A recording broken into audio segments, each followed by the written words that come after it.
Welcome to a change to your advertised schedule. 30 minutes earlier because you guys just can't stay away.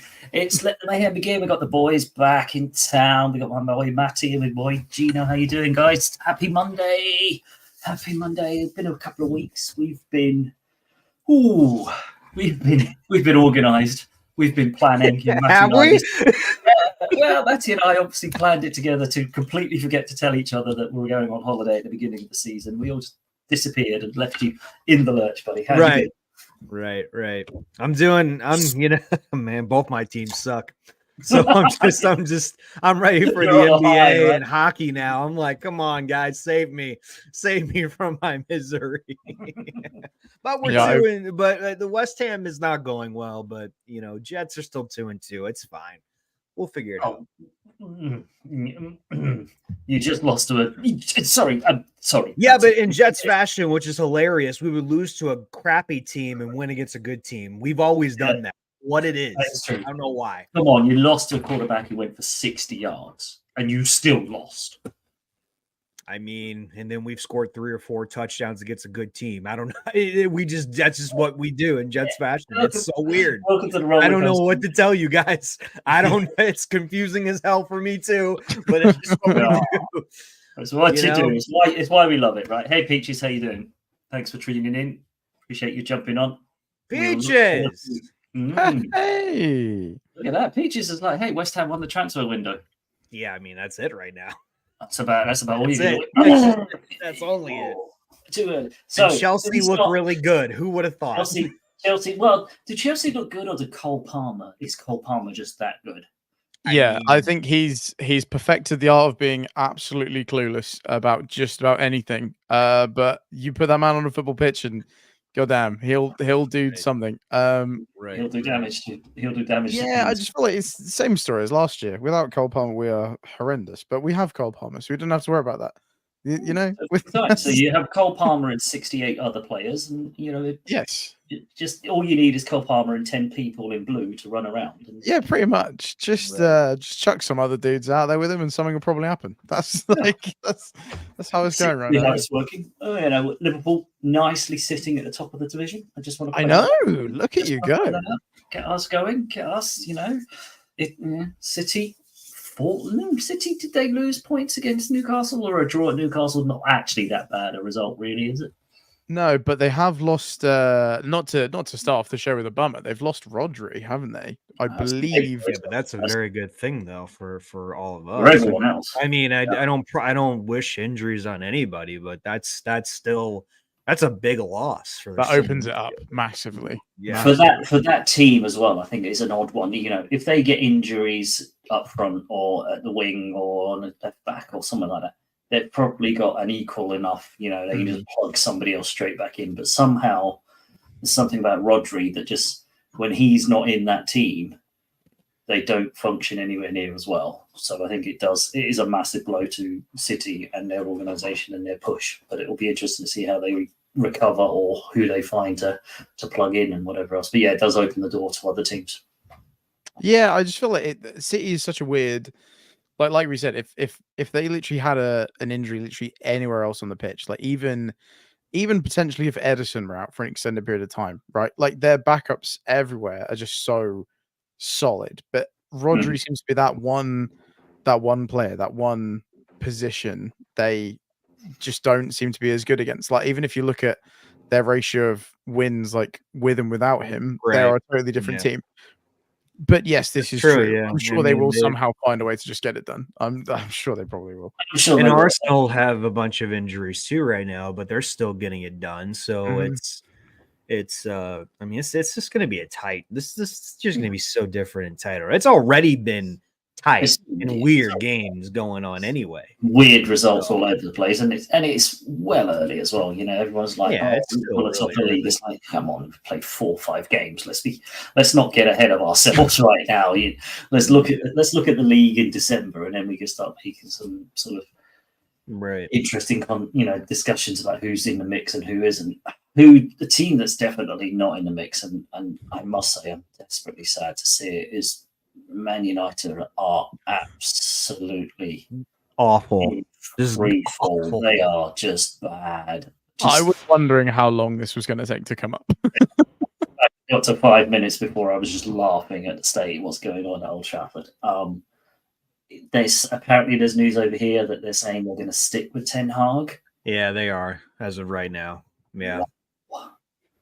Is that because they have no more money? I suppose they don't have any more money left because they're still paying off their last 3 managers as well. They're paying off everybody right now. Paying off everybody, and their stadium's falling apart. And, yeah, it's crazy. They just looked against. They just facts, Peaches. As a '90s kid, I love seeing this. As a makes me happy. Fan, it does make me happy. Yeah. Wish Liverpool and Chelsea were falling off too, but we all can't have what we want. You can't have everything. You can't have everything. You want to take the wins where you can get them. Yeah, I do think this United one's a weird one though, because It is a weird one. It is. I don't necessarily think that Ten Hag is maybe the guy to take them back to like the glory years. And to be fair, if we're being realistic, I don't know if anyone is going to be that person unless you get someone like a Pep Guardiola. I don't know if they're ever going to have that sort of time period again, like they did under Alex Ferguson. But I suppose the problem is I don't think like getting rid of Ten Hag doesn't change anything. It's still a lot of the same players. It's still a lot of the same stuff happening higher up in the club. So it is difficult, right? Like as much as I necessarily don't think that Ten Hag is the guy for the job, is anyone going to do a better job, right? Like they've had Mourinho, Van Gaal, Moyes. I'm probably missing someone, ? They had somebody else in there, I'm sure. I feel like there was someone else, but there might not have been, to be fair. They had Ollie as well, didn't they?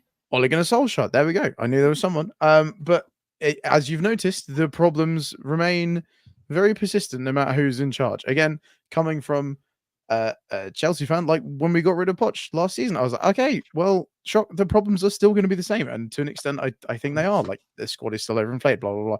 And not to make this about Chelsea, but, the manager can only change so much. If there are fundamental structural issues at the club and things much above a manager's head, there's only so much change a manager's going to make, right? Like it might make a bit of an instant upturn getting a new coach in, but then those same problems are just going to seep in. Like, it's not going to change. Yeah, and I think that is the problem that United managers who have left have said it institutionally, it almost needs to be torn down and rebuilt from the inside out because the Glazers have run it to the ground. It all looks bad inside. The training ground is bad, etc., etc., etc. Right. Yes, they've got new money in now from Jim Ratcliffe, but I don't know if he's fully, taken charge as such yet. I know he's bought a pretty hefty stake in it, but I think he's possibly going, let it run for this season and we'll see where we are because it's a bit too late for anything to do. But yeah, it definitely seems like it doesn't matter which manager you're putting in front of that squad is threadbare. A couple of injuries and you're looking around going, who? They're plugging players in from their academy and stuff. And that academy isn't the 92 academy at all anymore. So it's such a shame to see a great club like United in this state. Yeah, but at the same time, it's just the downfall of these teams is kind of like a resurgence for teams like Tottenham, Newcastle, Aston Villa, and then you got you can even include Brighton in there. Like there will be teams going to take advantage of all these opportunities coming up. I mean, it's literally wide open.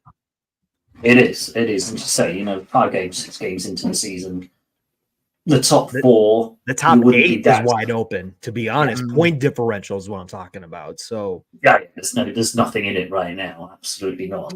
The teams that you would expect to be in and around there, most of them are in there. Fulham, I think, are doing really well to be up there that early. I think Emile Smith-Rowe, I thought he was a great signing for Fulham, and he's starting to really show it for them. So they're doing well.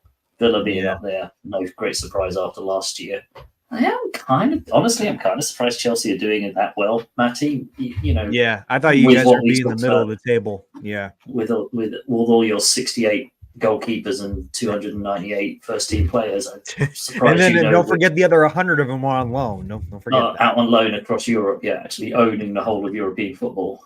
Yeah, I would be very much lying if I said that I was expecting us to be where we are right now. Like I think I was really angry when they got rid of Poch, and I never ever as a Chelsea supporter thought that would be something that ever came out of my face. Like that just never once even like occurred in my mind that would be a thing that I'd be saying. But here we are.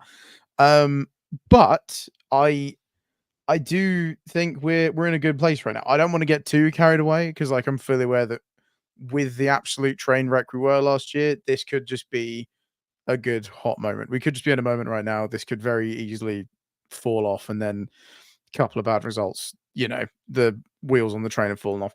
I like how Enzo Maresca is doing things. He's saying that he wants to thin out the squad to surprise absolutely nobody. But that's good that he's identifying people that he doesn't see as part of the scheme. Like Carney Chukwuemeka is supposedly going to be the next person to be offloaded, which okay, he probably shouldn't be at the club, but then why did we buy him in the first place? Question mark. Like it just, I feel like now we've got someone competent in charge who knows what they want to do, and it's just kind of even further highlighting how rather like a FIFA football club we've been run for the last year and a bit. Like it's just kind of further outlining how stupid all the previous stuff was. Yeah, all that previous incarnation and all that previous lottery and sort of, I don't know what you call it, fantasy football he was running, or buying ultimate cards and just going, yeah, I'll have him, I'll have him, I'll have him. Madness. But the fact that he somehow chiseled a team out of those 600 players to function, it's quite impressive. It's quite impressive what he's done. But as you said, is it just Cole Palmer just carrying everybody else though? That could very much be the case. I mean, I wouldn't be surprised, but I mean, Cole Palmer he's becoming that guy that people have wanted him to become a Man City, and the talent he wasn't even in the academies.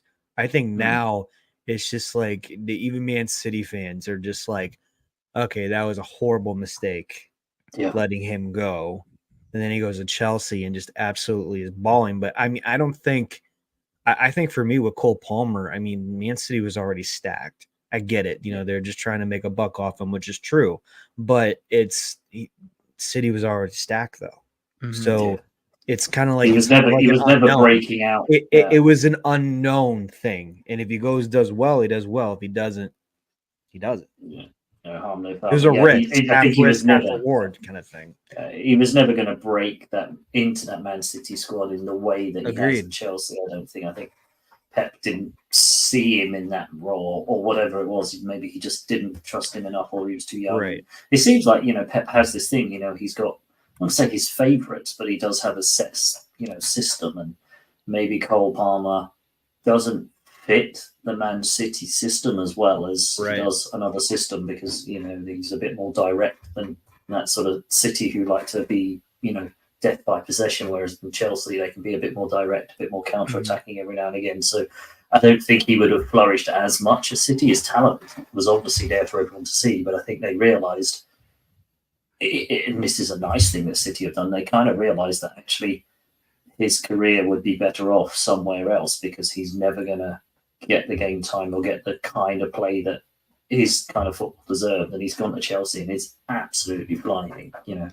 If you think any international squad that's going to be called up recently, first name is going to be his, it's, without a doubt. And that's, pretty impressive for a 20-year-old. He's not even 20 yet, is he, or something? It's just terrifying. Still very young. But yeah, because I keep seeing this argument being like flashed across my Twitter, wherever, is like, do Man City regret selling Cole Palmer? And I think you guys have summed it up absolutely perfectly. Like, I'm sure they don't. Like, he's clearly a phenomenal footballer, but like Gino said, they did not need him. They were obviously okay with letting him go. It's kind of a win-win, right? Like, City spend a lot of money, but also if someone's offering you 40+ million for an academy kid who's clearly very talented, but I suppose at the time was probably quite largely unproven, exactly, really. Unknown, untested, exactly. Yeah, right. Like when I heard about us making the signing, I was thinking, like, Jesus Christ, like, this kid's obviously looked good, but I thought, God, that has got like questionable Chelsea business written over it. And I think we've been quite lucky that it's worked out as well as it has done. You know, I'm not going to skirt around that. But yeah, I don't think for a second City are going to regret it. Obviously, if he'd have stayed at City, I don't think he'd have got nearly the game time and probably wouldn't have developed into the player he is right now. Like, it just seems to be one of those deals that kind of worked out for everybody. City have clearly still been fine without him. They made good money. His career's progressed, and now he's doing well at Chelsea, right? Like, it's just kind of a win-win for everybody. I mean, it's like West Ham getting Bowen and Lucas Paqueta. You know, people were like, you know, they weren't developing. They were developing okay with their teams, especially when Paqueta was with Milan. He did really well in France, and then we picked them up, and I mean, they won us a championship. I mean, it's one of those things, you high risk, high reward. Again, Bowen was not even with West Ham. He was on another, I forgot what other team he was on. But then he came here, and it's like, now he's a superstar. Like, now he's our captain. It's like, and then here we go, Declan Rice too. It's like, took a chance on that too. That's what you go through with all these teams. There's no guarantee, is there? Absolutely. Yeah, and I mean, look at Tottenham with Son. He's made a big name with him with Tottenham. I mean, Son's the guy. Yeah, and that was when he came over. You know, yes, he had a reasonably good World Cup. Everyone's like, really? Who? What? And now, like, first name on the team sheet is just like a world superstar now. And maybe it is right time, right place, right sort of club environment. Exactly.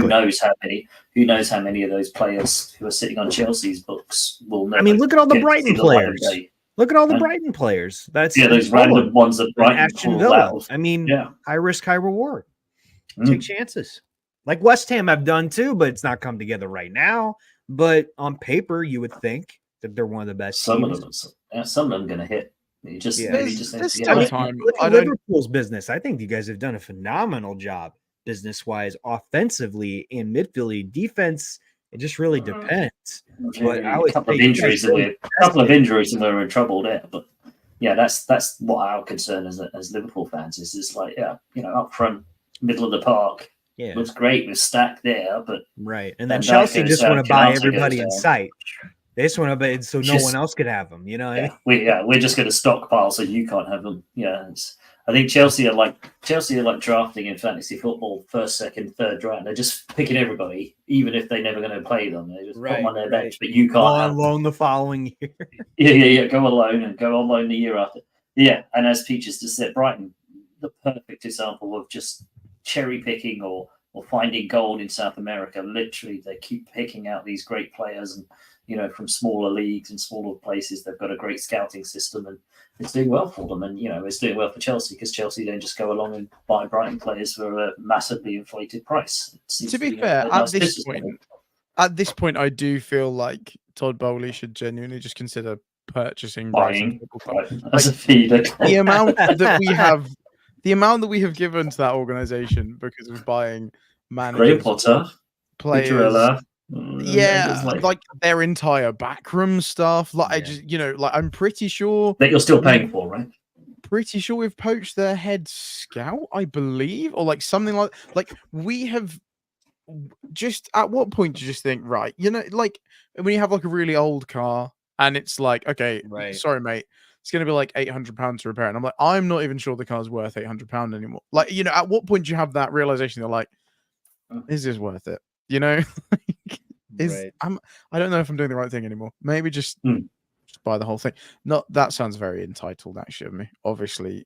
I mean, that's what Chelsea keep doing. What are you talking about? The entitled. It might sound entitled, but it's kind of what's happened. Yeah. What's been going on, to be fair. I just feel like there is no way that I can get involved in a conversation about football without just sounding like a total dick. I feel like that. No. But that's what your team has been doing. It's not you. I know. It's hard. It's just being tarnished by association. That's what the problem is, man. Yeah, like when like mega rich celebrities try and appear like relatable. They're like, oh my God, look, I get a Starbucks just like you, and I'm like, yeah, but. Yeah, I don't get chauffeured there, Like I don't get driven in a limo to get to my Starbucks. So it's tough. All right, gentlemen, let's transfer over to match day recap of match day 6. Let's start with Newcastle and Man City. I think Newcastle took advantage of an opportunity and they just it just worked out for them.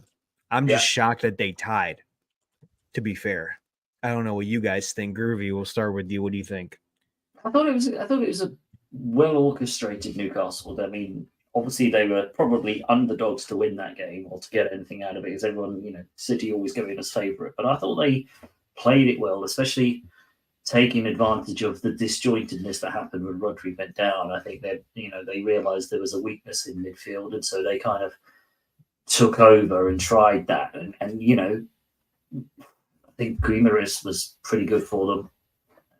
We said about Newcastle, they're a good team that got stretched last time out with the Champions League. I think their squad's starting to come back a bit more together. They've gone through that. So I think a draw is probably, from the outside, not a bad result when you go to Newcastle. I think going forward, going to St James's Park for any big team is going to be more tricky. It's always going to be a tough place to go anyway.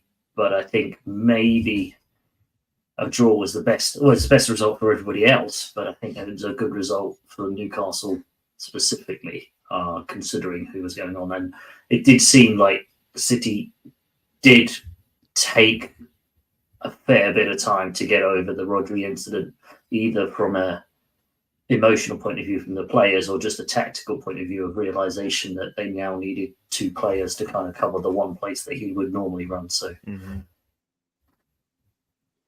what do you think, Maddie? Yeah, I think this is a good result for Newcastle. Like I feel like this feels like a big season for Newcastle, like just personally. There we go, that's good English. Yeah, here we go. Matty and his English is kicked in again. The Mattyisms have started earlier than usual. No, I just think this is the kind of season that I feel like Eddie Howe is really going to be scrutinized for, and I think this needs to be like a big year for them. I guess the Newcastle ownership are going to be looking at teams like City, and obviously those are the teams they want to compete with, right? Not your, bottom of the league teams. These are the teams that I'm not going to say like aspire to be like, but obviously every team in the Premier League wants to be as successful as City have been recently, right? So games like this are obviously 115 charges. Yeah, that's another podcast entirely. But obviously this is the teams they want to be competing with, right? So leaving there with a draw, that's a perfectly fine result. I don't think many people are walking away from a draw with Man City and being like, damn it, Yeah. Right. You would have to be crazy, to be honest. I think Peach is the same way with me. I feel like that one sums up mine, because Newcastle can look dominant at times, especially last year. If you look at their games, they just dominate the crap out of the games. And some games are just like, what the heck happened? I don't know who this team is. But then again, a lot of teams were like that last year. So it's a trend, but Eddie Howe has definitely transferred this team into a competing team in the Premier League. But I think it's only going to get better for them. I was one of the guys where I'm like, nah, this is going to be the downfall of Newcastle. And I'm totally changing my mind about Newcastle now. Maddie's brought me to the dark side. I think I'm there. But you've been swayed, have you? I've been swayed. Maddie, let's go to your game. Chelsea versus Brighton, 4-2. Cole Palmer versus Cole Palmer's Chelsea's, baby. Here we go. So how we feeling, I think look, I'm not gonna lie. As a general, it's a win. It's a win. I think I'm happy that Cole Palmer is doing the things that he's doing, mainly because I won't lie, given obviously last season and his kind of meteoric, like ridiculous rise of all of a sudden being like, oh god, this guy's legit. I was a bit worried that this was going to be like this guy's it. And then we'd get to this season and we're like, but what if he's not? We don't, then what? Like, then we're in trouble. So I'm glad to see that he is more than a flash in the pan, and he really does look like the real deal now. You know, like not just going to be like one of those one season wonders that just kind of disappears off the face of the earth, like Michu for Swansea. There you go. That's a very one to. What a great reference! Thank you. I don't come out with them often. The Mattyisms come alive. I know we've come out with a good one, but yeah, I'm happy with the win, and I'm liking the mentality of this team so far this season as well. Like seeing them get angry that they've conceded 2, even though you've scored 4. Like that's the kind of winning mindset. I feel like you need that sometimes to not just be happy that you scored 4 goals, but not just be happy that you scored 4 goals. There can be more. We shouldn't have conceded. We shouldn't have done this. We could have done more. I love that. That gives me real flashbacks to like those Jose Mourinho eras where this team was like, do you know what? We are, we won that game 1-0. You want to be perfect.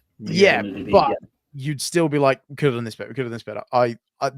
That's the kind of mindset I love, because that's the kind of mindset that wins stuff. And I'm not saying that we're gonna do anything this season. I'll take a top 4. I'll take a top 5. I'm happy, even if we finish like 6th again, but at least the team looks together and we have something. I'll take it, because that's progress from what we have had, right? So I won't lie. Until you sack the manager at the end of the season, right? Until Maresca leaves, yeah, cool. I'm happy. Right. Gary, what do you think of this game? What do you think of this game? I thought it was a bizarre game because, I mean, not only, the headlines of Cole Palmer scores 4, also hits the post and scores a goal that was offside. I mean, he could have had 6 or 7. It's something insane. What got me was, and as Matty said, the front line looks like they're firing and they're rapid. The front line of Chelsea is rapid. But what were Brighton doing? Brighton were trying to play like an offside high line just inside their own half. It was like, Chelsea had 5 or 6 chances. Yeah, and they kept stopping. And I'm like, why are you stopping so early? Like the play is not even there. Whistle's not gone yet. You've given it. So I think there was a little bit of naivety maybe on the Brighton side of things. I think they were hoping that a high line would work, and obviously Chelsea just absolutely destroyed that. But as you say, Matty, even when going 4-1 down, they still stuck around. They still got another goal. And, it's like Chelsea didn't put the game to bed as well. So although it didn't, it's the Cole Palmer show, there are enough there to kind of go, it's not perfect, as you say, Matty. There's still some things from Chelsea to work on. But Brighton, what were you doing? It's very naive of you to go there and to play that way. And maybe set your stall out and that's what you want to do. But surely after 10 minutes, you kind of go, this isn't working. We need to change this. Otherwise, we're in for a hiding. Oh, too late. We're 4-0 down. It felt a bit like, you remember when like Marcelo Bielsa was at Leeds, and it was very much like, look, I know we're 6-0 down, but we're still doing the same thing. And you'd be like, but why? It's not working. It Right. hasn't worked. You can't. It's not. It's Kevin Keegan all over again. Isn't it? We'll score one more goal than you, no matter what, type thing. And it was a bit of an odd one from Brighton. Hopefully they'll learn from it. It's one of those things. It was the battle of the offenses. The defense and goalie was not good in this game for either side.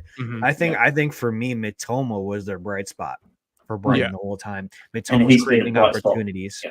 He's creating opportunities. He's making plays on that left side. I think he had like a couple assists right there on that two. But it's nice to see Chelsea. I mean, it's horrible for me and Gary, but good for you to see actually Chelsea not relying on Jackson so much. Jackson was their top guy, and you're like, oh, we could actually do. No, Jackson is spreading everything out. He's not thinking about himself. Sterling's not there to be in his head. It's everything is kind of opening up a little bit now. If there's not so much pressure right now, Cole Palmer wants to take that opportunity on and be that star, like everyone thinks that he's going to be, especially in the England squad. I think let him do it. It's kind of like one of those things with, like I said with Son, like I said with Bowen, just like what Geber Jesus can be for Arsenal. Have that guy. You need that guy. You need to open things up for everybody. Get creative. That's what I saw with Chelsea was creativity for the first time. So I think it's good. I think it's a great win. All right, good. Jadon Sancho looks a really good pickup for Chelsea. He looks like he doesn't look like he looks like the Dortmund Chelsea. Yeah. Rediscovered that Dortmund love of football. I mean, he's got out. He got away from Manchester, and as we talked about at the beginning, disjointedness and whatever's going on in Man United, and he's rediscovered the Dortmund form, but also probably the Dortmund love of playing football. It looks like Right. Chelsea looks like a fun team to play football with for now. Yeah, for now, until it's like it's like a Rashford with Sancho. Rashford needs to find his love again. Sancho has found his love again. Sancho's gone away and found it. So good luck to him. Yeah, I'm surprised it's worked out the way it has. Just given the whole, I'm not gonna. It was one of those signings I thought when I saw it, I was like, oh god, like this is Trent. I'm happy, but yeah, let's move on from Chelsea. I feel like we spent enough time talking about marbles. All right, we'll talk about Brentford and West Ham now. Go on then, my boy, take it away. London derby. I'm just gonna be honest. I'll take it. It was one of those things where I thought we were gonna lose. I thought we were gonna lose or tie anyway. We always have a tough matchup there in Brentford anyway, so it's always been such a. I would say I wouldn't say like tactically tough. I think it's just every time we face against Brentford, there's always crazy things that happen. It's one of those like trap games that anything could really happen. And I think for what happened, I'm more average in this, like 50%. Like our defense is coming together. I mean, the partnership between Kilman and the Frenchman we got, it's finally nice to see. But am I excited about Emerson right now? No, Emerson's not looked that great. He's he's got some yellow cards to his name right now. Areola is a bright spot, and then Wan-Bissaka. It's like it's kind of watching Teo Hernandez out there with how shifty he is. It's just so nice. But then we talk about the midfield, then we talk about the forwards. It's absolutely garbage right now. There's no creativity. There's not that. There's Kudos can only do so much. Paqueta can only do so much. Yeah, they're not. And there's sparks there, is there? Yeah. Well, it's not only a spark thing, but no one knows what to do. I feel like no one knows their role on West Ham right now. That's the thing. When you bring in all these players, you got to know at least by the 6th, 7th, 8th game what your role is, what's the team identity. And right now, like when we subbed off Kudos, which I thought was crazy, why we subbed him off. Lopetegui said it was a tactical change. I'm like, okay, I get that, but it didn't help. Nothing helped. And then you subbed out Bowen and then Paqueta. I get the Paqueta one, but Bowen, I don't get that. But then, but then Bowen wasn't Bowen, so I'm like, okay, you're making another shift, but the subs aren't really opening things up. And then Guido keeps starting, and he's not showing anything. So it's the identity right now of bringing in new players is great, but it's kind of like all the Barcelonas in the world, all the Serie A teams, and even Real Madrid. You bring in all these great players. You had such a great transfer window. But can they play together? They're not playing together right now. There's nothing there. The Lopetegui, everything with Lopetegui coming in, people wanted to be here and play for him. People wanted this. But is he the right guy to do? Well, yeah, like I said, is he the right guy? I know it's early, but I think if you give this another 3 games, then you're really going to start to see some things. Because we got Ipswich Town. Should beat them, right? West Ham, you don't know. With Tottenham are flying high right now. Is that something? It's the identity of this team and why Antonio keeps starting is pissing me off. Antonio shouldn't even be here. So, and Souček, every time when Souček scores, I'm like, you shouldn't be on the field. Then he scores, I'm like, I give up. Yeah, it doesn't seem like he should do what he does when you watch him play. It's like, how is this guy always popping up and scoring? It reminds me of Fernando Torres with Chelsea. It really does. It's just, I love Torres. He's one of my favorite players of all time. But when he was with Chelsea, Maddie, you could probably, with Chelsea, he wasn't that great when he had his knee injuries. But like when he came on the field, he would either score or not do anything, right? So yeah, it's very very all or nothing. Like he scored some. He's a Forest guy, Peaches. That's why you're saying that. But like, yeah, I get that. Like, he had some of our like biggest moments. Like, he literally scored the goal to send us to the Champions League final.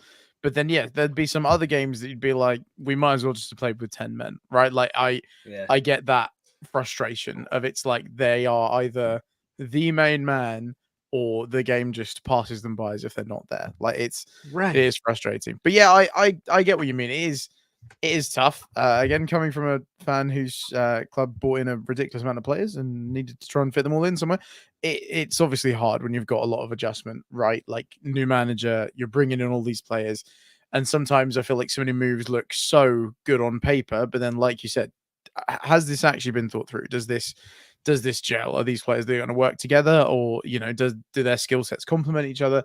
I'm not gonna lie, I'm not really like worried about West Ham. I know obviously the season maybe hasn't got off to the start that we maybe wanted them to have.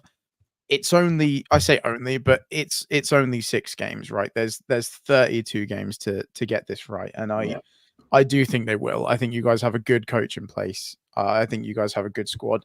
Do you think he's the good guy? Do you think he's the right guy, Gino? Again, I know it's obviously very early in the season. It's interesting because there were rumbles over here of is all the stuff that's coming out in the media now. It's beginning to turn. So it's like him and Kudos have been fighting lately. So it's like I don't know where this is gonna go. It's kind of like all the Wolves drama again. So I don't want to hear that. I don't like any of that. So especially not this early in the season as well. That feels especially worrying. in 6 games, and then it's like 7 games where you should beat Ipswich Town. I understand you tied Brentford, but Brentford looked like the clear people that were doing it. And then we even had a little bit of opportunities and still didn't happen. And I don't know if anybody I don't know if you guys know this, but I just found this out yesterday. We have the most substitutions in the whole Premier League. We sub the most. Ooh, that's it. Ain't that crazy? Out of everyone in the Premier League, we sub the most.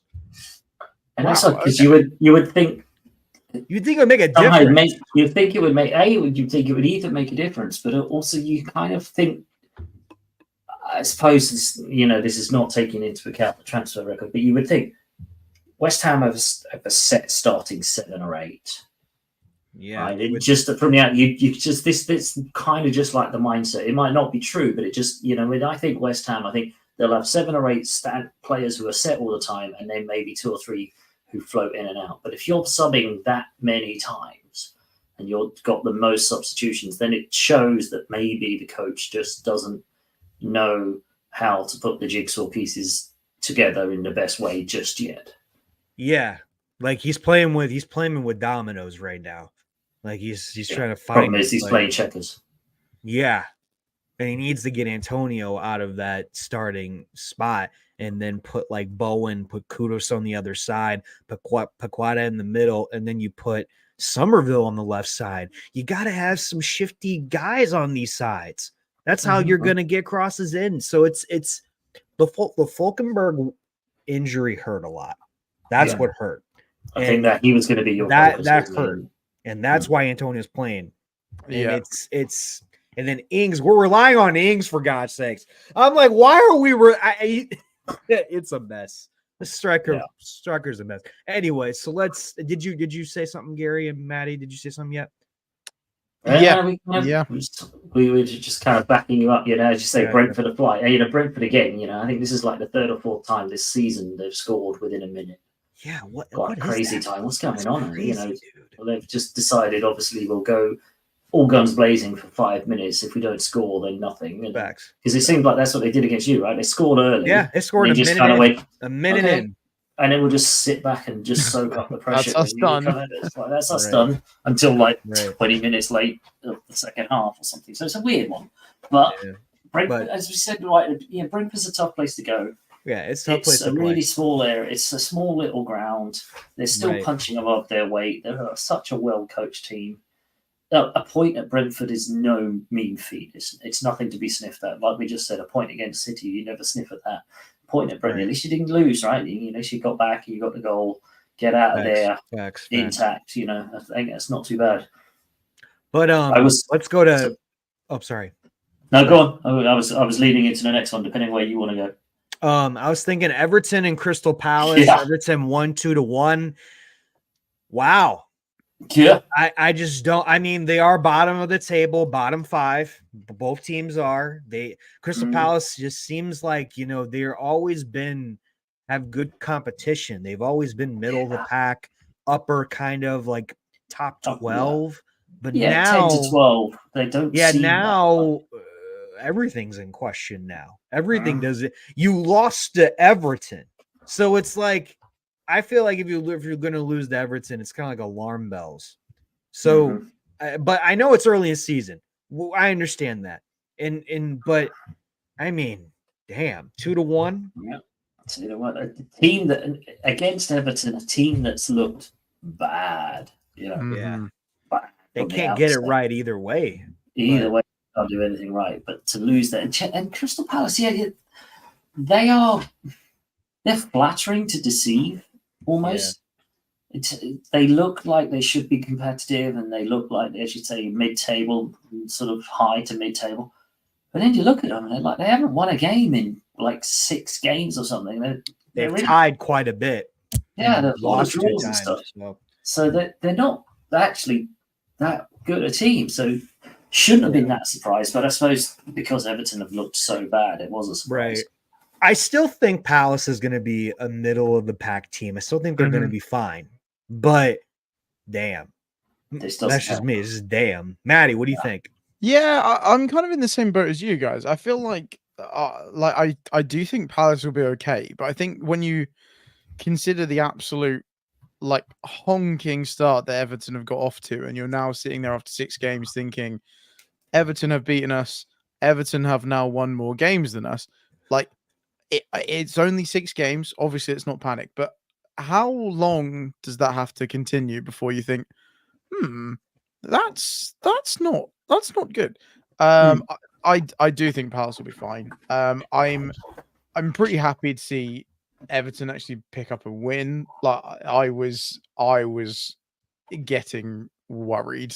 Like we said, that their start to the season was about as bad as I've potentially seen a team have a start to the season. Like it almost felt like Sheffield United felt last season. Like it was bad, and we were kind of so cut. I thought they were going to be cut adrift by the end of October, sort of time. 100%. So I'm happy to see them get a result, and hopefully this will allow them to kind of kick on. Because like at least personally, Everton to me just strike me as one of those teams. Not the whole they're too big to go down. I hate that narrative. Like nobody is. If you don't earn it, you don't earn it. Whatever. But just to me, they feel like such a staple of the Premier League. So it would be a massive shame for them to go anywhere. So hopefully this can be a moment in their season where they can kind of kick on. Their form is better now. As you say, they were honkingly bad, but I think they've had a draw and a win. So they've obviously maybe Daesh just got into them properly and got them to understand what's going on. Or maybe it's a flash in the pan. I don't know. I mean, it's and then they could win against Newcastle next week. You just never know because Newcastle, depending on what Newcastle turns up, right? Yeah. It depends on so much. Like I know it's such a cliche, isn't it? Like I know it's the same in the NFL when it's like like any given Sunday, but it is like that. Like this Everton team has been horrendous, but also I don't think you can just afford to underestimate them. Like because they could just all of a sudden pop up and be like, oh. Like we were the guys that lost to Everton. Yeah, it's like, oh Jesus. So yeah, I'm glad they've got. It's like Forest and Fulham for me. I feel like you just don't know what's gonna happen, and they just come out of nowhere. Like even Aston Villa at sometimes. Now let's talk about Arsenal and Leicester City. That was a movie. That was a damn movie until the final end, and then Arsenal took it over. That was I thought that was one of the best games in the Premier League so far. Like it was a prime example. It was one of those example games. Never given up. A good team winning when they should have won anyway. But they were off in the whole beginning. And then Leicester, like I've been saying, Leicester's that team for me this year that are on a mission, and they almost pulled it off. And then Arsenal woke up. Then they woke up. Kind of realized that they had to get something done. Yeah, I mean, it was an interesting one all over, as you say, an example of what makes the Premier League great. There are no easy games. There are teams that are plucky, teams that are going to fight. Everyone thought this was going to be an Arsenal walk in the park, and it should have been. Quite frankly, they should have been kind of home and hosed with this game. But they let Leicester stick around. Leicester then got back into it 2-2. It looked like they were going to hold out. It did look like Leicester were holding out for the draw, the improbable draw that everyone was expecting. Suddenly there's talk about losing ground to Man City and everything else, and Arsenal needed the win. And yet somehow they find a way deep into stoppage time. I'm looking at it, it was 99th minute. They got their fourth goal, so they scored 90 plus 4, then 90 plus 9. I mean, they left it late. But yeah, there's rumbles. Peaches has just said they're pretty weird. Steve, Cooper, he's not won the Leicester fans over as of yet, from what I'm hearing. He's not quite got his team organised. Or either the Leicester players haven't bought into what he's bringing, or vice versa. There's something they're not quite gelling yet, and there's lots of rumbles that he needs to start showing some performance. I was listening to the phone-in show over here. Gino, there's a phone-in show on the radio after all the afternoon matches where fans just call in and either vent or cheer or whatever else. 606 Matty, and Okay. a lot of noise from Leicester fans of Steve Cooper. He's got 2 or 3 games coming up, which could be quite defining for his managerial sort of reign, and everyone's like scoffing at it, going, "Come on, it's 6 games in." It was like, and you're a newly promoted team, and the Leicester fan was quite clear. It's like, yeah, they're a newly promoted team, but they're not Steve Cooper's newly promoted team. He's been brought in suddenly, and so there's a lot of rumbles there. So it's interesting. So it's good to see them kind of putting up a performance, but it also, again, it didn't seem like they saw the performance through. I feel like he's kind of in a bit of a tough position, right? Obviously, he's, like you said, he's not been the guy to bring them up, so he doesn't have that credit in the bank. Whereas if, say, Maresca had stayed and obviously, does this blistering performance to get them promoted, and then the season doesn't start well, you have that, you have that kind of fan favor. People are like, okay, we trust this guy to turn this around. Whereas, he's come in, like I said, has no credit in the bank. So people aren't necessarily going to give you that same leeway they would. I also think that is massively correct. In terms of managerial styles, you could not really go 2 more polar opposites, which chalk and cheese there, isn't it? Yeah.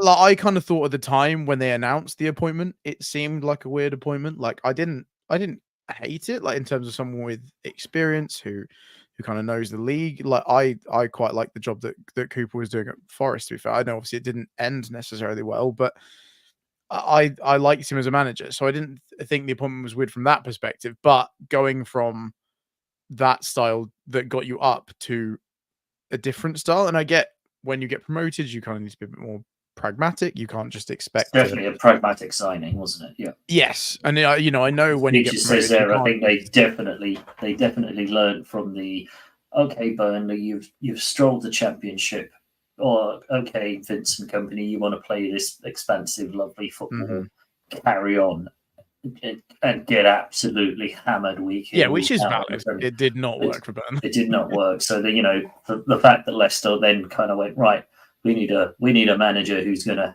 shore up the defense, be pragmatic, get us the points when we should be, potentially, we would lose points. The draw against Everton and stuff like that. They've eked points out. That's obviously I'm just catching up.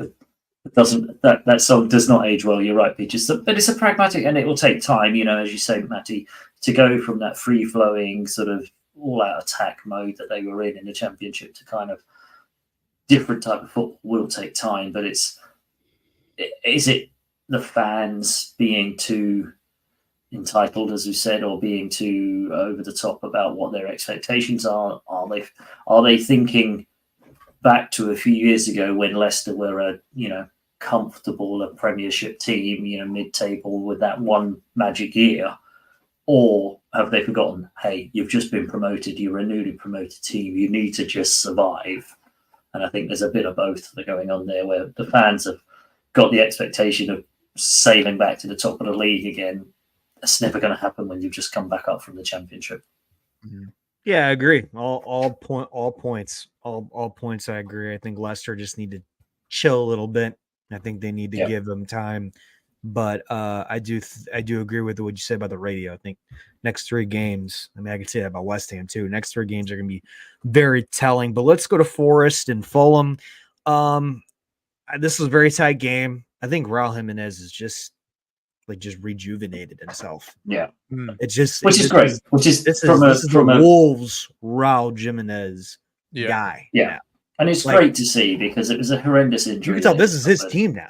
This is he is the guy. They run through him. So it used to be Mitrovic, didn't it? Fulham was always Mitrovic scored. They did well. Now that they've kind of reinvented and they've got a new guy there, and in a similar mold to Mitrovic, strangely enough.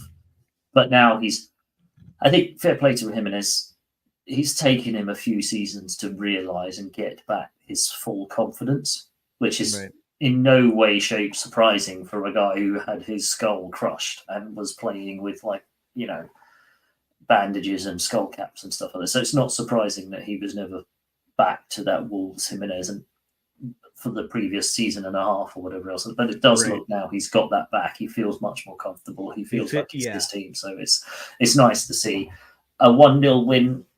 It's no slight on Forest. It's not too bad for Forest, although it probably feels a come down after winning at Liverpool to suddenly lose to Fulham. They probably feel slightly roller coaster, but it's that's going to be the Forest season. Yeah, I agree. Maddie, what do you think? Yeah, I think sound result for Fulham. They're 6th. Again, it's only 6 games, so you can't kind of get too carried away with that. But tell me any Fulham fan that, if you told them you'd be 6 after 6 games, I think any Fulham fan would just absolutely snatch your hand off at that. Do you think Peach is correct? Morgan's Gibbs White is a massive miss. I still can't really believe that Wolves ended up letting him go. I know that's I agree. That's one of those moments where you go, you let him go? Him? Yeah, I kind of feel the same about Kilman going to West Ham, to be fair. But anyway, that's a different thing. But yeah, I know. No, but it's true though. Like those 2 guys are difference makers for the Wolves, and they let them go. It's like Kuna. It's like Kuna from we went from Atletico. You let him go to Wolves. So it's I agree. Yeah, it's a weird one, but yeah, I mean, it's one of those early season results. Like we said, it was a really tight game. Again, like Peach has said, Forest is still 10th. Like, give me a Forest fan that you'd say, will you take 10th? Right. Is any Forest fan going to be unhappy with that? It's a 1-0 loss. It's not ideal, but it's only their first defeat of the season. So I don't think you can take too many complaints here from either side of this.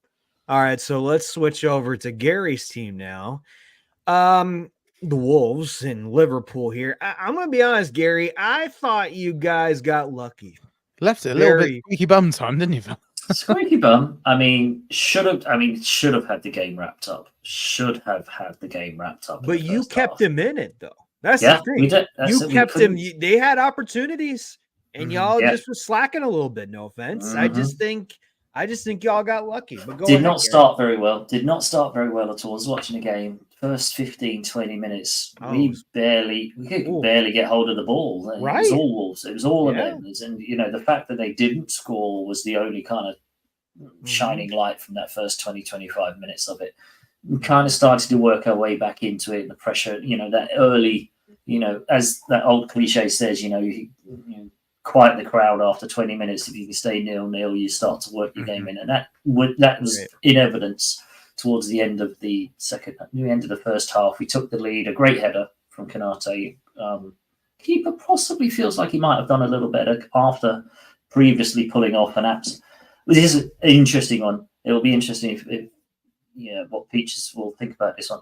There was a world-class save in this game from like 4 yards out. Sodersley on across, hit it first time. Keeper got a leg in the way, and I was watching it, and it was just like, That's a bad miss from Soboslai. That's not a world-class save. He hit the keeper from 4 yards out. He should have possibly scored. But everyone was like, it's a worldie. The keeper's done amazingly there. It's like, it's 4 yards out. Soboslai should have missed the keeper. That's my opinion anyway. But then, let Wolves back into it. Yes, they scored. And then Wolves, naivety of Wolves there. You know what? It's that whole thing. If you've just scored a goal, focus for the next couple of minutes. It's, from when playing at school, if you've ever played football, if you've ever played the game, one of the prerequisites, one of the golden rules is if you score a goal, focus for the next couple of minutes. Don't let the other team back into it. And Wolves, for some reason, they scored and then went, hey, let's go chase the game. Completely opened up, and we just went down the other end and won a penalty. It's like, what were you doing? Why did you suddenly lose your game plan? Your game plan was working really well, and then you just kind of had a brain fart for a minute or two and suffered from it. Obviously, Sama put the penalty away because that's what he does. And then once we were 2-1 up, kind of just managed the game from that point on. And it was a weird one, not a comfortable win, but again, as we talked about before, an Arnie slot type win. Do enough. It's not rock and roll. It's not up and down. It's not mayhem like Klopp. It's quite sensible. It's quite, serene. It's quite managed. And as soon as we were 2-1 up, didn't feel like there were any sort of risks. Still a few missed passes, a few moments where they were like, what have you done there? But never a massive sort of opening. So it was a weird one. Took us to the top of the league. We'll take it. It's taking time to get together. But I do think if it hadn't been for Wolves having that couple of minutes of just brain fade and forgetting what their game plan was, it would have probably been a draw and we wouldn't be sitting where we are. What do you think about it, Maddie?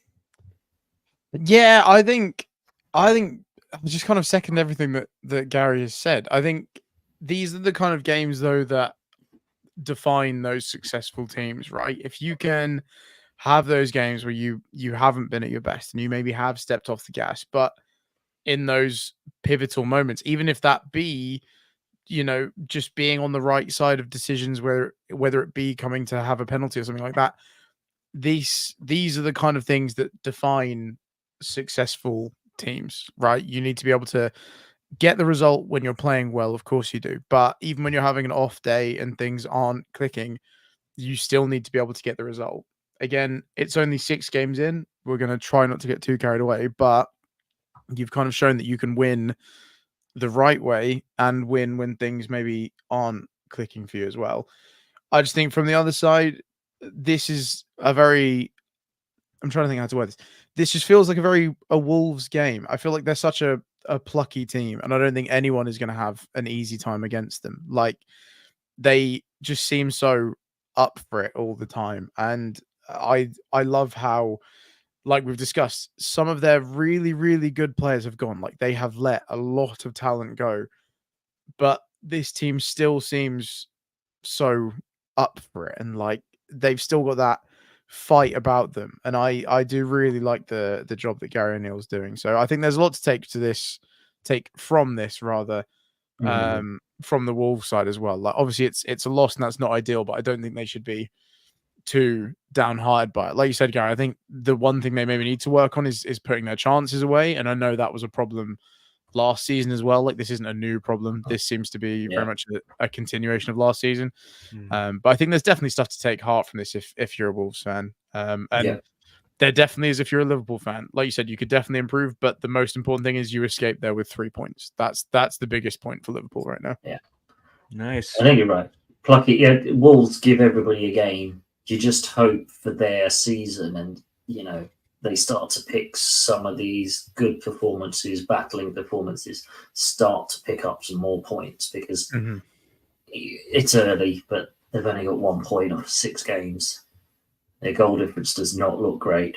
They're already looking a fair bit up the table before, they don't want to continue playing really well and being, in the games for 60, 70 minutes and still losing 1-0, 2-0, 3-0, They need to start turning some of these performances into points. Otherwise, they're going to be right in that mix. Because right now they are not looking in a happy position. which is a shame because, as you say, you know, they gave us a hell of a good game for 60 odd minutes. Yeah, man, I couldn't agree more, to be honest. I think now going to the next game, Ipswich Town versus Aston Villa. It's kind of like what we've been saying about Newcastle. You know, it's they'll have their good games, and then the games where they show up and don't show up. This is a game that they showed up against a very good top 5, top 6 Aston Villa team, and they came ready and they made it tight and they got a point. I mean, it's kind of like one of those things where Aston Villa should have won 3-4-0, but overall, I think this game was great. It was great midfield. The midfield was very good. The forwards, it seems like the bench was better. I don't know about you guys think. I feel like the bench was better on both teams coming onto the pitch, but I think it was just one of those, like, it was fun to watch too. Yeah. It's fun to watch team. Ipswich look like the type of thing, you know, they're going to be a fun watch all the way through. You know, Aston Villa still finding their consistency. I think they're still a bit up and down. I mean, I know they're up there in 5th and they're kind of doing okay, but they haven't hit the heights as of yet. But Ipswich, yeah, as Peaches says, I think considering that some of them have Premier League experience, I see Ipswich just sticking around and being plucky enough and picking up the points here and there and play a good sort of sensible brand of football. The Lap looks like a really handy pickup for them as well, so he's doing really well. So they've done well in a transfer market. I think Ipswich are going to be absolutely fine come the end of it. I think they are going to be okay and they are going to survive the first season and can only build from there. But, you know, results like this against, you know, a top half team are only going to give them confidence to keep pushing on. Yeah, I think this is why I like Ipswich. It's almost, I almost feel like they're a bit not naive. That sounds mean, because I think the way they plan games is really good, but I think they've almost got that pluckiness about them, right? Nobody expected them to do what they did last season, but they did it, and now they're in the Premier League. No one is really expecting anything of them, so what have they got to lose here, right? Like, this is kind of a weird game for Villa, and that going into this, everyone is just expecting Villa to come out here with a win. So the fact that Ipswich have left with a point, I think is obviously really good for them. I know, like, Ipswich's record through the first 6 games, 4 draws, 2 losses. Obviously, they haven't won a game yet, which isn't ideal, but they are showing a tendency to just consistently pick up points, and they're refusing to just be put away by teams who probably on the grand scheme of things have... Exactly. And the teams they're playing on the grand scheme of things probably have a much bigger budget, a much bigger squad, a much bigger infrastructure probably around the team and stuff. So to see them having this sort of pluckiness and just refusing to be put away, it does give me hope. Like, I think, like I said, they've had nothing expected of them. I just kind of like what Ipswich are doing. I'm feeling it. Good stuff. Good stuff. So I think now, I mean, we kind of been dread talking about this, but I feel like for me, Man U versus Tottenham, comfortable win for Tottenham. Very quiet game. Easy win for Tottenham. My God, comfortable. Tottenham have looked very well. I think they're. I said in the beginning of the year, Tottenham aren't going to get it done. I think there's still enough time to maybe see, but I mean, from what I'm seeing, Solanke looks pretty darn good with Son up there with Richarlison and Madison. I mean, they look great. Ant's putting together a good team. I got no negatives for the Spurs right now. I think they're gonna keep flying high as of now. And Man U, the downfall continues. Gary, what do you think? Yeah, absolutely. I think Tottenham. You know, I always thought Solanke when he was at Liverpool was too early for him. You know, I know he came. I couldn't agree more. I think it was an under-21 World Cup where he was flying high. It might have even been younger than that. He came to Liverpool, all these massive expectations and stuff, and just too young, just too much on his shoulders. He went off to Bournemouth, kind of much. I won't say I want to disrespect Bournemouth too much here, but it's a smaller club with less focus and a less, less expectation on them. And great for a holiday, but great for a lovely place. But but rediscovered his form, learned the craft a little bit more, and went through some and got kicks and knocks and whatever else, and didn't have the expectation of being Liverpool centre forward, where you must score. And he was the 25, guy. 30 He was goals. the main And he was guy. the guy. So. Yeah, he was, and it's helped him. So it's a great signing, and I think playing in that Tottenham team will help him as well, because as you say, it's stacked. They've got Kovacevic, Son, Maddison. He's going to get chances, and it's not going to be all on him to do it. So it's going to really help him. But as Peach says, so sad to see that Man United are falling apart. People are leaving. Fernandez gets sent off. What a shame. Couldn't happen to a nicer player. I've got nothing bad to say about Tottenham, and I've got nothing that I can say on live about United without sounding, mean and cruel. But I love it. It's great to see, and long may it continue. I love the fact Ten Hag's at the wheel, but he's at the wheel of the Titanic, and long may it sink. Ten Hag will be a good manager somewhere else. I really. Ten Hag was great at Ajax, but he can't do Ajax at United. I think United exactly. is just but that's exactly what's happening though. That's he brought in his own Dutch players, he brought in his own players even as well, and it's not working.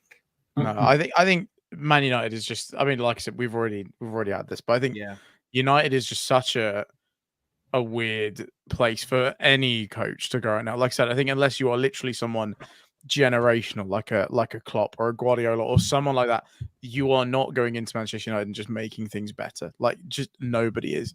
But again, I don't want to just pile on United. I'm fully aware that's very low hanging fruit, and I would more than happily do it all day. But as much as it pains me to do it, I do want to heap a lot of praise on Tottenham. I really like what they're doing, and I really hate them saying that.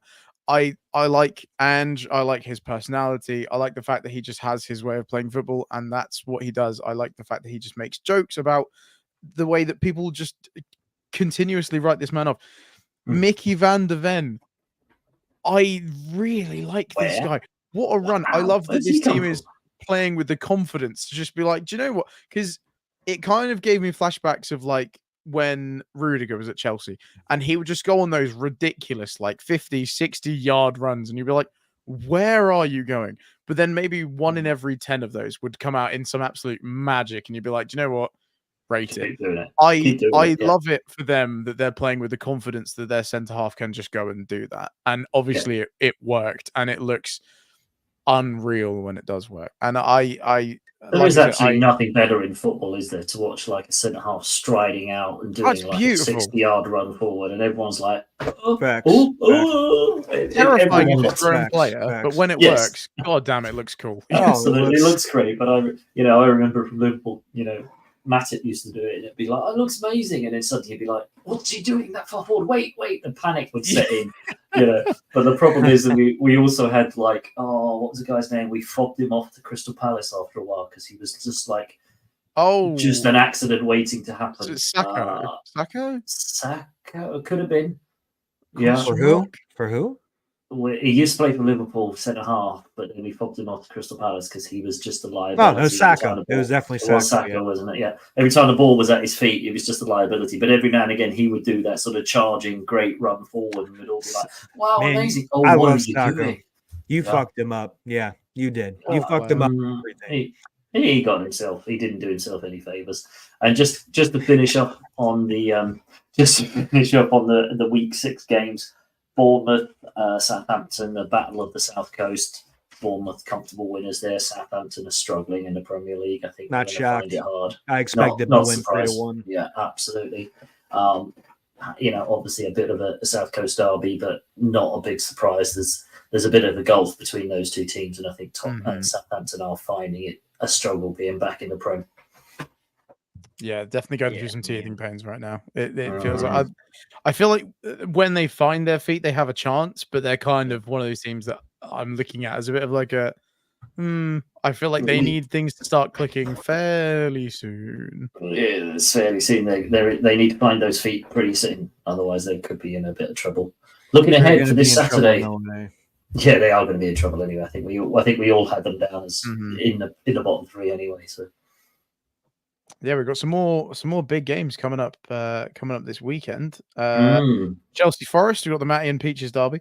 No, obviously there's better ones than that. Brighton Tottenham, I think on Sunday looks pretty tasty. Man United Villa on Sunday, that's looking tasty. That is looking tasty. That looks like if Villa turn up and turn United over again. Yeah, that could be bad. That could be bad. Well, let's go scores real quick. Okay. Unfortunately, Liverpool are playing our bogey team, Crystal Palace. And at Klopp's favourite kickoff time. I know Klopp's not still in charge, but I'm sure wherever he is right now, he's angry. 12:30 kickoff, of course. Of course, we're playing 12:30 after we play in Europe. Of course we are, and it's in London, and it's a trap to London, and it's a trap game against Crystal Palace. It'll be a 3-3 draw, like it always is against Crystal Palace. We'll get 3-0 up and let them come back and score 3 again. It just has horrible connotation. I mean, that's probably not going to happen. I think hopefully Arne Slot maybe brings a bit more sense and calm to it. It's an early kickoff, though. It is a trap. I still think it's a trap game, but I think, as we've mentioned, Palace are probably flattering to deceive. So I see this being like a 1-2. So I see us winning 2-1. But again, maybe not a greatest game. I think 3-1 Liverpool. I think you'll get it done. I believe in you guys. I think you'll get the job done. G? Yeah, I think it's going to be 2-2. Crystal Palace always play well against Liverpool. I mean, he's right. I just looked at the stats and statistics of the history. 2-2. We just can't beat. We just cannot beat that team. I don't know. It's like Palace against Man City as well. At least once a season, Palace will do a madness on Man City. It's always the way. Always the way. Now, potentially a not very even game, if what we're saying is true. Arsenal Southampton. I think this could get absolutely 5-0. It's at the Emirates. This could be a cricket score. This could be 4-5-6. A 4-5. Yeah, I think this could look rough for Southampton. Brentford. That game is that if you've got any Arsenal players in your fantasy football team, captain them because get that on. The bench is going to play more than starters that game. Yeah. I would say so. Brentford Wolves, that could be a nice, tasty little matchup. Actually, that's not a bad little matchup. 2-2 tie. I got this game as a 2-2 tie. I think it's a very well even match teams, both sides, even coach. I think it's gonna be 2-2. I could see that. I'm gonna go the sneaky Wolves win. I think they're gonna pick up their first win. I'm gonna go 2-1. I think they're gonna have a bit of a chip on their shoulder, losing to Liverpool in the fashion that they did, and I think they're going to be kicking themselves. This feels like a bounce back game for them. That's the angle I'm going with here. They got an easy Brentford 2-0 win. Oh wow! Wow. I think Brentford kind of just get the job done, and I think unfortunately Wolves stick with it, but suffer from not having anyone who can put the ball in the back of the net and miss their chances. And we do know Brentford have got people who can score. And they'll be clinical enough and they'll take their chances. Right. I think the next game, with Man City and Fulham, I think it's one of those games where it's going to be tight in the beginning, and I just think Man City's going to come alive. Fulham's a good first half team, so I won't be surprised if they, keep it interesting. And then I think Raul will still score, though. I think he still gets one, but I still think it's going to be like a 4-1 Man City win. Oof. It's just how it is, unfortunately, right now. It's just the distance between those teams, isn't it? As you say, Fulham are up there in 6th, but are they flattering to deceive right now? Right. Yeah. If they stick with it and they keep it tight, maybe a 2 or 3 that City will pull away at the end, maybe a 3-1. But if there's a chance here that City come out and feel a bit aggrieved after a draw against Newcastle and actually put the next team to the sword. So you always worry that you play City the next game after where they've not, fired on all cylinders. This could be one of those as well. Right. I'm going to go against the grain a little bit here. I think City are going to be reeling from that Rodri injury. I think they haven't had the time to figure out how they're going to fill that slot in. I know what City are like, but the statistics they have when they have Rodri and when they don't have Rodri, there is no player that's quite as polarizing, and I just don't think they've had the time in the turnaround yet to figure out how they're going to miss him in that system. They have a bit of a travel. I just suddenly remembered they're playing in Bratislava. Yeah. I don't think I'm going to go full rowdy and predict a Fulham win, but I'm going to go 2-2. I don't think City are going to be able to put them away and get the job done. I think that hole in their midfield, obviously their midfield is full of star players. Let's not beat around the bush here. It's not as if they're just going to have some random guy from the local boozer playing in central defensive mid, but I think they're going to be reeling. I'm sniffing an upset. I think this could be a drop game for City. Oh wow. Okay. All right. West Ham Ipswich. Gee, how you feeling? I'm not feeling good, guys. I'm just not. I think Ipswich is going to be what. So we win against Ipswich. I get it, and then we tie them too. It's both, but with the striker situation right now, and our team just not gelling together. Unless Lopetegui switches things up, I don't think he will. I think it's going to be. Yeah, hey, look, Moyes all over again. Doesn't like to switch things up. So I just think for me, it's going to be apart from in the game when he makes more substitutions than anybody. I know, and still can't get the job done. So I think it's going to be a 1-1 tie. I don't think we're going to lose this game. I think it's going to be a 1-1 tie. I think Ipswich will take the 1-1. Yeah. I mean, Ipswich have drawn their last 4 games. Like they seem to be on a rut right now. But yeah, I kind of agree. I not to just stay sat on the fence, but this just reeks of a vintage Prem 1-1 draw of just two very pragmatic teams. No one really wants to lose the game, but there maybe isn't the desire and experience to go up on front and push on for a win. to finish it. So yeah, I'll go for a 1-1 as well. Actually, it reeks of it, which probably means it's going to be like a 7-goal belter, and someone's going to. It's going to be like 4-3 ding dong. Come out and just like come out and all of a sudden lineup change and they just kick butt, and then Ipswich is going to win 1-0. But with our stats with them, it's just 4 out of 4. It's going to be 1-1. It's just going to be 1-1. It really is. 4 out of 4. We're all saying 1-1. There you go. By the logic of any podcast we've ever done, there is absolutely no chance this game ends in 1-1 now. Zero. You never know, right? Yeah. It's going to happen once, right? But 4 of us have called it. And then you've got this one that we talked about, which Newcastle team's going to turn up against Everton. Everton getting a win Saturday evening. The fans are going to be boozed up. It's going to be an interesting, intimidating environment there. No. Which Newcastle team comes to town, though? No. She's just like, nah, man. He's like, stop it, Groovy. Dude, Newcastle's going to win 2-0. It's going to be 2-0. I would absolutely love to back Everton in this game. Isak could go for a hat trick even if he wanted to. Like, I just don't. I just don't have faith. I'm sorry. No, I would love to back Everton in this game, and this smells like that kind of game where like it finishes and like Newcastle have had like 93% possession and like 100 million shots on target, and Everton have only had 2 shots on target and they've walked away 2-1 winners. Like I would love for Everton to just stink out the gaff and walk away with this like a really, really gross win. I unfortunately do not see it happen. I think Everton will maybe get a goal back. They've got a bit of fight about them now. But yeah, I think 2-3, 3-1 to Newcastle. I'd love to back Everton. I just don't think they're going to get it done. To me, I'd love Everton to go 2-0 up and then lose it in the last minute and lose 3-2 like they've done twice already this season. But, that's just that rivalry talk. That's just my standard rivalry coming in. It would be lovely to see, especially after we win early in the game and sit back and watch everyone else chase us. That's what we think. That's what I think on that one. Good luck, Newcastle. Go and spank them. As we say, Sunday at Villa hosting the bedraggled United team. No, this is a bounce back game for them. This is a get right game for Villa. I think they're going to win 2-0.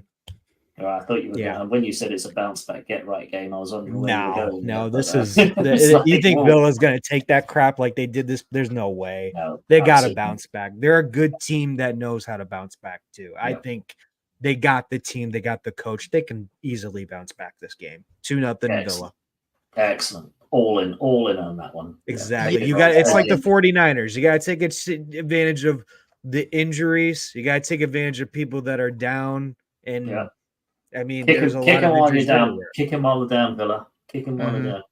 Yeah, I agree. This does, like, everything in me feels like this is going to be a Villa win, but this also feels like it'd be one of those results that out of nowhere, United will pull it all together and we're like, oh, everything's actually fine. And then they'll go on another run of like 6 games. You're like, oh, Jesus Christ. Like, they have that one game where they come up against a team they should not beat on current form. And then all of a sudden you're like, oh, United are back. And then it's like, no, they're not. So I feel like I do think Villa are going to win this game. But if it's one of those random surprise games that United just decide to play like Alex Ferguson. This is Ten Hag's last game in charge because it's an international break afterwards. Whoa. Whoa. He's gone bold. He's gone bold. That. I was going to say Man U's going to win against Brentford next week, but I don't even, he ain't going to make it till then, huh? Woo! Man United win against Brentford with Sam Allardyce in charge. Big Sam's coming back. Big Sam is back.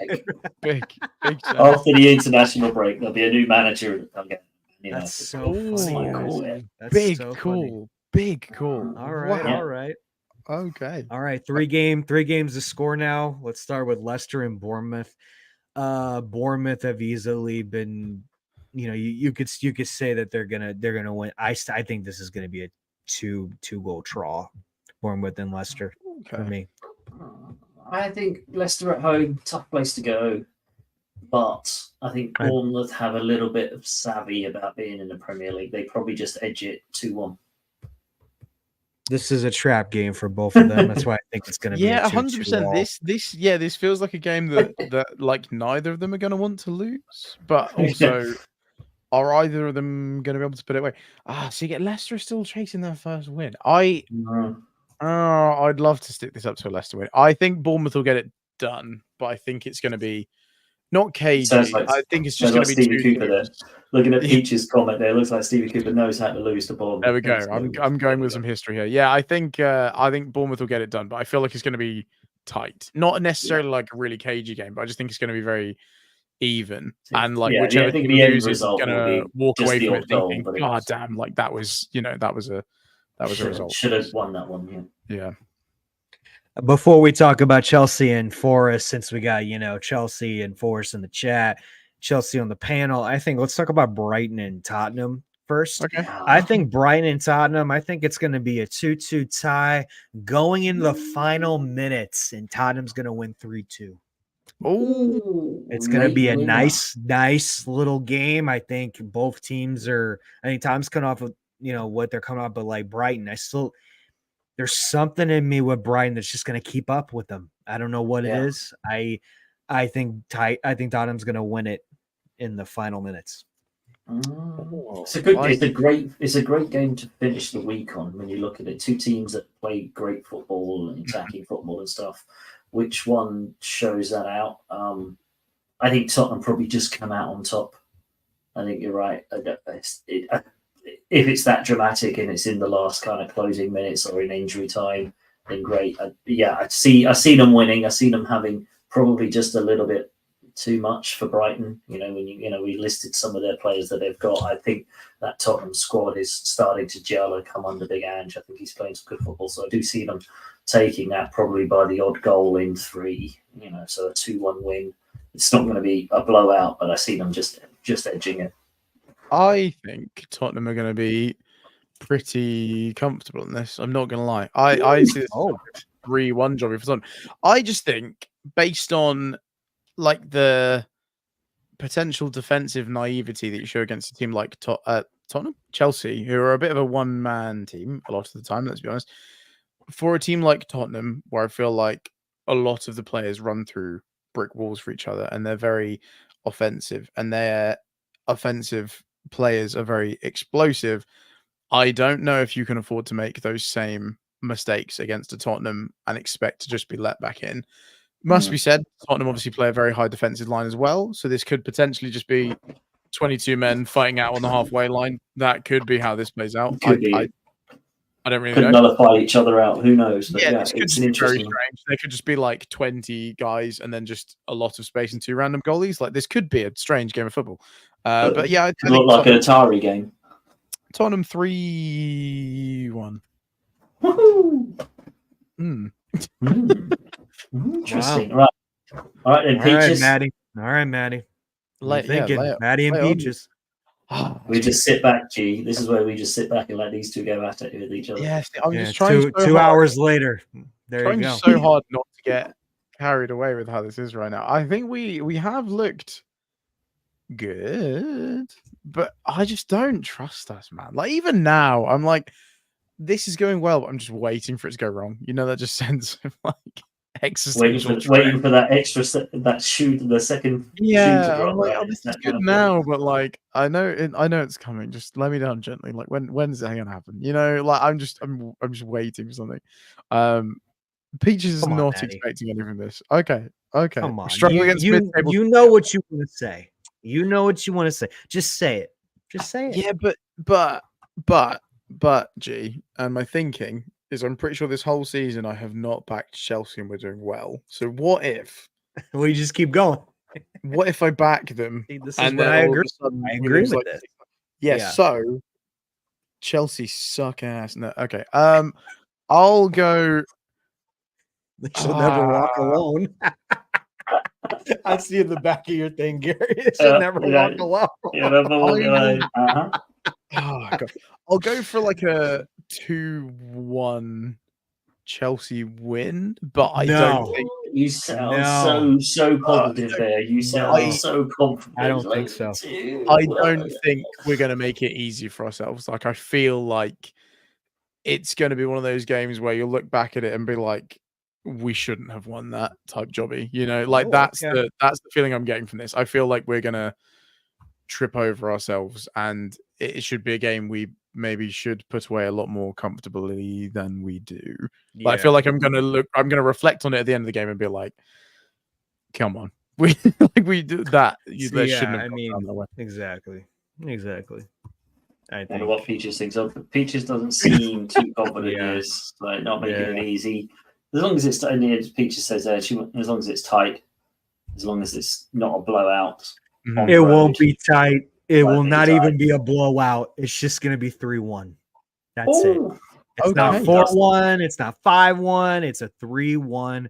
Just a comfortable win for Chelsea. I was going to say, I was so ready for the 3-1 comfortable win for Forest. No, I thought that was where he was going. No, but interesting because Chelsea obviously have the everything what Pete just said in the chat is everything that I agree with, and what I was going to say. Anyway, me and Pete are just thinking like that. I think it's more. I just are you actually Peaches and you're just typing in? Nah, Peaches is in is in the Discord. She's great. She's great. It's your burner account. I know you. The burner. It's a Cheeto's burner. He's just typing it, pretending to be a Forest fan. Yeah, no, I'm just wondering whether or not Chelsea suffer because they're playing Thursday and they might have, the Conference League Thursday. Always Sunday. got to be factored in. Got to be conscious of European football kicking in there, but you do. Let's be honest. For one team. Has a squad that's big enough to deal with. Oh yeah, you've got a squad. You've got a squad for each cup. Yeah, exactly. Yeah. You'll turn up your Premier League squad, your Cup squad, your European Cup squad. You'll be fine. Yeah. Got our 4 separate team buses for each competition. I mean, duh. Yeah. Absolutely. Oh, whatever, Peaches. Whatever. But is Antonio more of a Forest legend or a West Ham legend, though? Right, this feels like it could get out of hand. It will get out of hand. We've got to be careful how quickly this descends into madness. Is Antonio a Forest? Is he right? Is he bandying legend around too much there for both sides? Yeah, it's fine. Go on. All right. Right. So that's that. We've had a look ahead. We'll catch up next week about next week's games. Obviously, then we'll have an international break. Hey, a planned international break where we'll start to kind of maybe do some extra bits and pieces around the international teams and looking ahead. Other stuff that'll be exciting. Yeah. Other stuff rather than games and mad losses. Boys, great to catch up.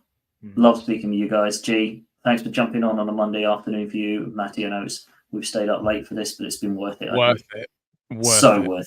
Peaches, I really appreciate you jumping in the chat. We need to get you on. We're just going to throw an invite at you at one point. You're just going to have to come and chat with us because it's great having you in.